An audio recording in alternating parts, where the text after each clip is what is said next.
Bien, volvemos a esta tercera y última parte del estudio de los nocturnos de Claude Debussy desde el sonido. Entonces, les mencionaba que había algo muy interesante en el tratamiento de las cuerdas de la orquestación en esta obra. Como podemos ver, está organizada de una manera muy particular. En la parte superior tenemos los primeros violines distribuidos en un sistema de dos pentagramas. Algo similar sucede en los siguientes dos pentagramas con los violines segundos, luego con las violas y los violonchelos. Los contrabajos están en un solo pentagrama. Ahora bien, al interior de cada una de estas organizaciones por sistemas, vemos que además están distribuidos a manera de divisi. Bien, pensemos entonces cuántos instrumentos podría llegar a tener cada una de estas secciones instrumentales o subsecciones. Bien, los primeros violines podrían estar conformados perfectamente por 16 violinistas. Los segundos violines pensemos que estén en un número similar, aunque también podrían ser 12. Supongamos que son 16, que son 12. Las violas podrían ser 8, podrían ser 10. Supongamos que son 8 para esta oportunidad. El mismo número para los violonchelos o incluso solamente 6. Vámonos por lo bajito, quedémonos con 6 y los contrabajos que sean 4. Ahora, las cuerdas se caracterizan normalmente cuando se escriben por su potencia, es decir, estos 16, 12, 8, 6 y 4 instrumentistas tocando una sola línea, la cual suena gigantesca. Pero suena grande sobre todo por la potencia que ésta tiene. Cuando estos instrumentos suenan todos juntos, van construyendo como unos pisos muy potentes. Entonces, imaginémonos como si fueran estructuras similares a los pisos realmente, donde nosotros ponemos nuestros pies. Pero además de eso, como si el primer piso fueran los contrabajos, el siguiente nivel, la siguiente placa, los violonchelos, violas, etc. Es decir, estaríamos como una estructura de 5 pisos.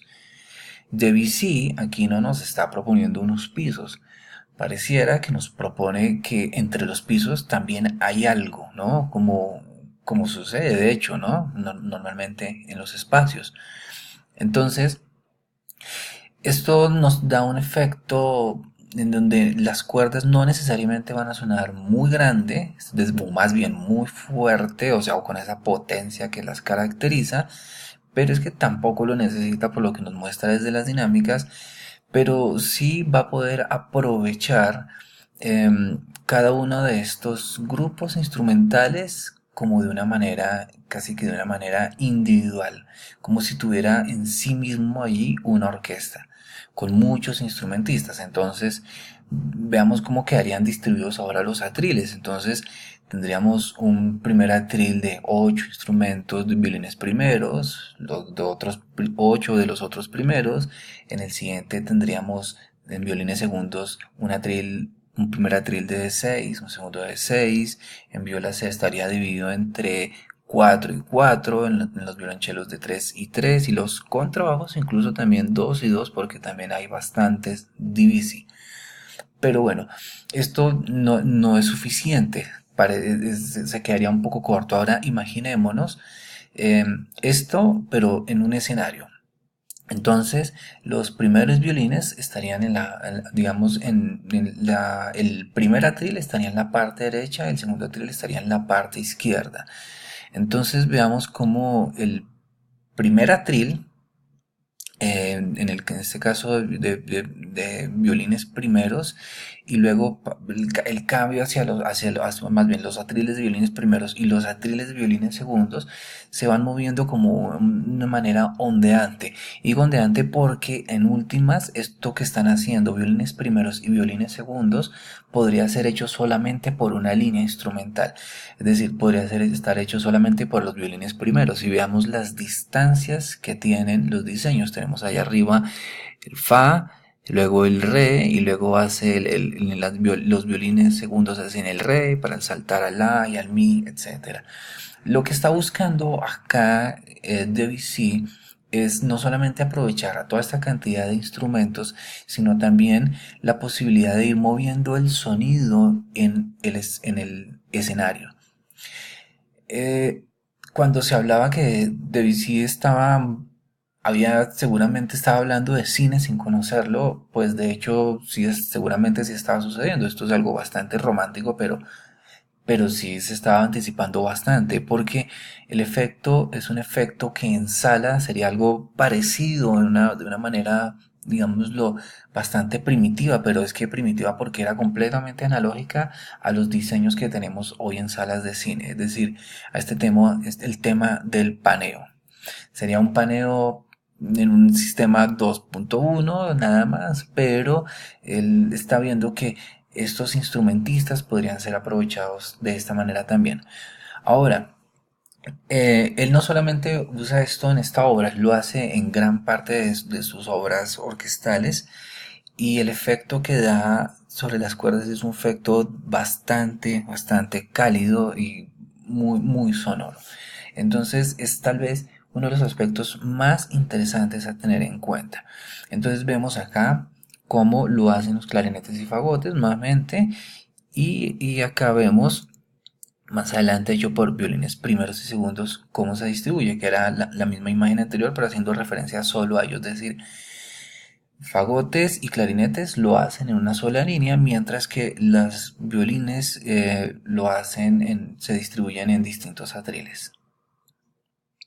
Bien, entonces ahora tendríamos que volver a nuestra diapositiva y sacar las conclusiones. Entonces tenemos lo siguiente. Ya nosotros pudimos observar cuáles son digamos, en el caso de las grandes dimensiones, perdón, cuál es el espectro total de opciones acústicas. En este espectro total cerramos mejor esto de una vez acá, perdón. Teníamos esto de acá, estas diapositivas, que vale la pena aclarar que las van a encontrar en el aula virtual también. Y surgía esta pregunta sobre las tramas. Y las tramas, dice acá, que pueden ser masivas cuando hacen referencia a polifonía o lineales cuando hacen referencia a la homofonía.